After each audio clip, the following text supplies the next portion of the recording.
أعوذ بالله من الشیطان الرجیم. بسم الله الرحمن الرحیم. درس 31 علامت‌های وقف و وصل. الان من از تجوید نو برای شما درست می‌خوانم ان شاء الله. وقف در لغت باز ایستادن و توقف کردن است. در اصطلاح علم تجوید هنگام خواندن آواز را قطع کرده نفس گرفتن با نیتی از نو قرائت کردن است. اقسام وقف بر سه قسم است. وقف اول وقف اختیاری. این وقف است که تلاوت کننده به اختیار و اراده خود توقف کند. یعنی وقف اختیاری آن است که ما به خواهش خود به اختیار خود مقصد وقف میکنیم. دوم وقف اضطراری. این وقف است که تلاوت کننده در حالت ضرورت مانند عطسه زدن و یا تنگی نفس از قرائت کردن باز می‌ایستد. وقف اضطراری گفته اون وقف را میگوید که معذرت میخوام که در حالت ضرورت مانند عطسه زدن یا تنگی نفس ما وقف میکنیم. سوم وقف اختباری سنجشی. این وقف است که تلاوت کننده در جایی که محل وقف نیست از خاطر سنجش کردن و یا تعلیم دادن توقف میکنند. سوم وقف اختباری یعنی سنجشی این است که مثال شما تعلیم قرآن میدید یا تعلیم تجوید میدید برای اینکه برای یگان کس شما بفهمونید یگان چیز را، اون وقت در جایی که وقف نیست مقصد شما یعنی محل وقف نیست شما وقف میکنید برای اینکه مقصد بفهمونید اون را چی میگن وقف اختباری. نوعهای وقف اختیاری یعنی نوعهای وقف اختیاری به دو قسم مقصد تقسیم میشن. قسم اول جایز، قسم دوم غیر جایز. در قسم اول در خودش مقصد عبارت از سه قسم هست. جایز مقصد اول وقف تام، دوم وقف کافی، سوم وقف حسن. غیر جایز باشد بر یک قسم یعنی وقف قبیح. خب وقف تام اول وقف تام این وقف در انتهای آیت به وقوع میآید که از نظر لفظ و معنا از آیت ما بعدش جدا باشد. وقف تام آن وقت میشد که مثال در آخر آیت وقتی ما وقف میکنیم و لفظ و معنا از مقصد که از نظر لفظ و معنا از آیتی که ما بعد همین آیت می آید جدا باشد. فهمیدین؟ خب دوم وقف کافی. این وقف در انتهای آیت به وقوع می آید که از نظر لفظ از آیت ما بعدش جدا بوده اما در معنا با ما بعدش رابطه دارد. وقف کافی اون را میگوید که وقتی در آخر آیت ما وقف میکنیم از نظر لفظ این آیت از آیتی که بعد می آید چی است؟ جدا است اما در معنا با آیت ما بعد می آمدگی رابطه دارد. این است وقف کافی. سوم وقف حسن. این وقف در انتهای آیت به وقوع می آید که از نظر لفظ و معنا کامل است ولی در لفظ و معنا با ما بعدش رابطه دارد. وقف حسن گفته این را میگه که وقتی که ما در یک مقصد در یک جمله مقصد وقف میکنیم یا در یک آیت مقصد آن وقت چی میشود؟ از نظر لفظ و معنا کامل است ولی در لفظ و معنا با بعدش رابطه دارد. مقصد از لفظ و معنا کامل همین است. مقصد که مقصد الان من برای شما درست میفهمونم یعنی ولی در لفظ و معنا با ما بعدش رابطه دارد. مثال در اینجا نگاه کنین الحمدلله. ما در الحمدلله وقف میکنیم از رب العالمین شروع میکنیم. این چی است؟ از نظر لفظ و معنا کامل است. این هم همین خیل اما در لفظ و معنا با ما بعدش رابطه دارد. یعنی الحمدلله رب العالمین این با این هم در لفظ و هم در معنا هم در لفظ و هم در معنا چی رابطه دارد. من الان برای شما مقصد میفهمم. در اینجا نگاه کنید الحمدلله رب العالمین. الحمدلله نگاه کنید این یک لفظ و معنای کامل شد. یعنی الحمدلله چی؟ ستایش خدای را. نگاه کنید خودش کامل شد. مقصد کلمه یا جمله کامل شد. الحمدلله یعنی ستایش خدای را. این دیگریش چیست؟ رب العالمین، پروردگار عالمیان. دیدین؟ یعنی ما این را این با یکدیگر هم در لفظ معنا چی رابطه دارد، اما وقتی که ما در اینجا وقف کنیم این چی می شود؟ این مقصد لفظ معنای کامل است. مقصد در اینجا وقفی حسن میگن. مثال الحمدلله رب العالمین. دیدین؟ الحمدلله یعنی ستایش خدای را. این مقصد از لفظ و معنا کامل شد. مثال اگر از لفظ و معنا کامل نشد، مثال شما در مقصد الان انشالله در وقف قبه من برای شما میفهمونم. خب این وقف قبه.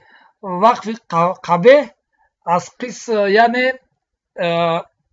یک قسم از غیر جایز است. یعنی وقف اختیاری گفتیم در دو قسم است، یعنی جایز و غیر جایز. این سه تا را که گفتیم، یعنی وقف تمام، وقف حسن، وقف مقصد کافی، این باشد با جایز، مقصد از قسمای جایز است. اما وقف قبیح که باشد از قسم وقف غیر جایز است مقصد. خب در اینجا نگاه کنید.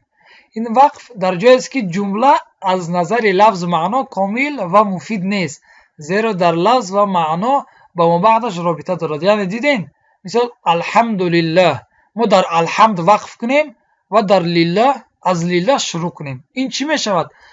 از نظر مقصد جمله از نظر لفظ معنا کامل و مفید نیست.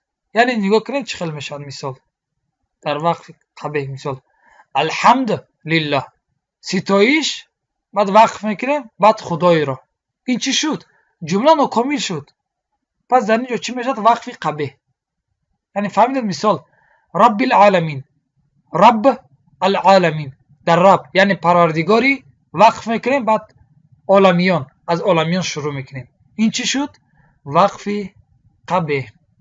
اینها یعنی درباره نوعهای وقف اختیاری بودن.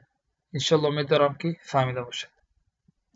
خب علامت های وقف. علامت وقف حرف میم.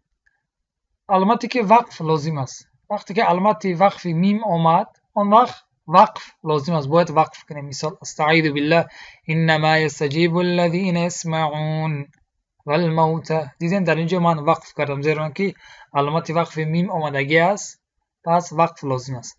علامت وقف لام الف. این علامتی که وقف منع است. یعنی وقتی که علامت وقف لام الف آمد، آن وقت وقف کردن منع است، یعنی باید وقف نکنیم، باید وصل کنیم. مثال استعیذ بالله من العلم ما لک. دیدین؟ من العلم ما لک یعنی من وصل کردم در اینجا مقصد ما در اینجا وصل کردم، وقف نکردم، زیرا که در اینجا وقف کردن منع است. خب علامت وقف جیم. علامتی که وقف جایز بوده است، جایز است مقصد. وقتی که علامت وقف جیم اومد، ما هم میتونیم که هم وصل کنیم و هم وقف کنیم. انشالله مقصد هم میتونیم وقف کنیم و هم میتونیم وصل کنیم. خب علامت وقف صله. صله این به شکل کوتاه مقصد صله می شود، اما اگر به شکل پورا اگر این رو نویسن وصل اوله می شود. وصل اوله.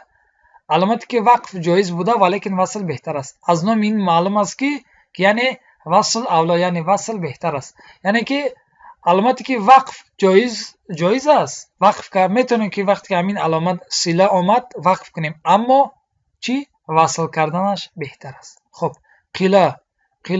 این هم به شکل کوتاه است، به شکل پورا اگر این رو نویسم وقف اوله میشد. وقف اوله. علامتی که وصل جایز بوده ولیکن وقف بهتر است. از نام همین معلوم است که یعنی وقف اولا یعنی وقف بهتر است. که در اینجا وقت که همین علامت قله آمد، آن وقت ما میتونیم مقصد جایز است که وصل کنیم، اما وقف کردن بهتر است. علامت وقف تا. علامت وقف مطلق یعنی متخصصان علم تجوید در وقف کردن اتفاق کردن.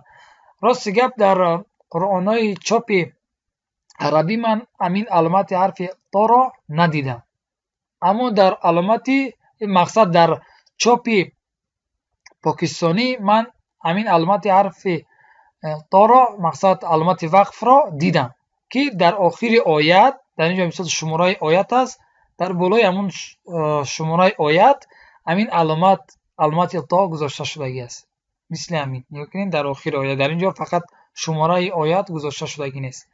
یعنی در اینجا متخصصان علم تجوید در وقف کردن اتفاق کردن. یعنی مثال میتونیم وقف کنیم، اگر مثال خیلی بگذاریم هم انشالله باکی ندارد، زیرا وقتی که ما بعضی حالات میشد که مقصد آیات کوتاه را ما چکار میکنیم، مقصد در اینجا نگاه کنید سوره کوثر نگاه کنید، آیاتش کوتاه است، مقصد این را همش را وصل کرده میخونن. مثال استعیذ بالله إنا أعطيناك الكوثر فصل لربك وانحر إن شانئك هو الأبتر. مقصد متخصصان علم تجوید در همین علامات، یعنی در آخر آیت می آید با وقف کردن، یعنی در وقف کردن اتفاق کردن. خب یک علامت دیگه است که در اینجا نمیدونم برای چی گذاشته شده نیست، از تجوید کهنه برای شما من الان میفهمم انشالله و نشان میدم. همین علامت است که 3 نقطه در بالای 2 کلمه همین دو بار همین 3 نقطه را میگذارن. علامتی که اگر وقف کرده شود در یکی از 2 موضعین صحیح نمی شود وقف کردن به دیگرش. در اینجا میگه که وقتی که ما در همین یک کلمه که همین گذاشته شدگی بود در آن وقف کردیم، پس در دیگر کلمه که دیگرش گذاشته شدگی بود پس در دیومش صحیح نمی شود که ما در دیوم وقف کنیم. الان من از قرآن برای شما درست‌تر این را میفهمم انشالله. در اینجا نگاه کنید در سوره بقره در آیت دوم همین علامت وقف همین 3 نقطه آمدگی است. در اینجا نگاه کنید این در بالای یک کلمه است و این در بالای دیگر کلمه. یعنی قاعدهش همین است که وقتی که ما در این وقف کردیم پس در این ما باید وقف نکنیم، یا اینکه ما در این وقف نکردیم باید در این وقف کنیم. مثال ما نمیتونیم که هم در این وقف کنیم هم در این مقصد، یا نمیتونیم که هم این رو وصل کنیم و این رو وصل کنیم، باید یک تاش رو وصل کنیم و دیگرش رو وقف کنیم. مثال و 2 شکل نشان میدم. استعیذ بالله ذلك الكتاب لا ريب فيه هدى للمتقين. دیدین من در اول وقف کردم و دوم را وصل کردم. خب مثال دومش استعیذ بالله ذلك الكتاب لا ريب فيه هدى للمتقين. دیدین در اینجا من اول را وصل کردم و دوم را وقف کردم. و الان من درباره علامت وقف میم یعنی چه خیلی در قرآن کریم آمدگی است من برای شما نشان میدم، زیرا که در قرآن کریم مقصد چطور که در تجوید ما دیدیم در آنجا مقصد در آنجا به این شکل آمدگی نیست، میمی وقف و دیگر شکل است. من الان برای شما نشان میدم انشاءالله. در قرآن کریم علامت میم وقف به همین شکل آمدگی است. نگاه کنید به همین شکل در اون تجوید که ما دیدیم مقصد نگاه کنید به چه شکل است، اما در قرآن به این شکل آمدگی نیست. در قرآن کریم به همین شکل علامت میم وقف آمدگی است و علامت میم اقلاب به همین شکل است، یعنی دنبکش پایان، اما میم وقف که باشد به این شکل.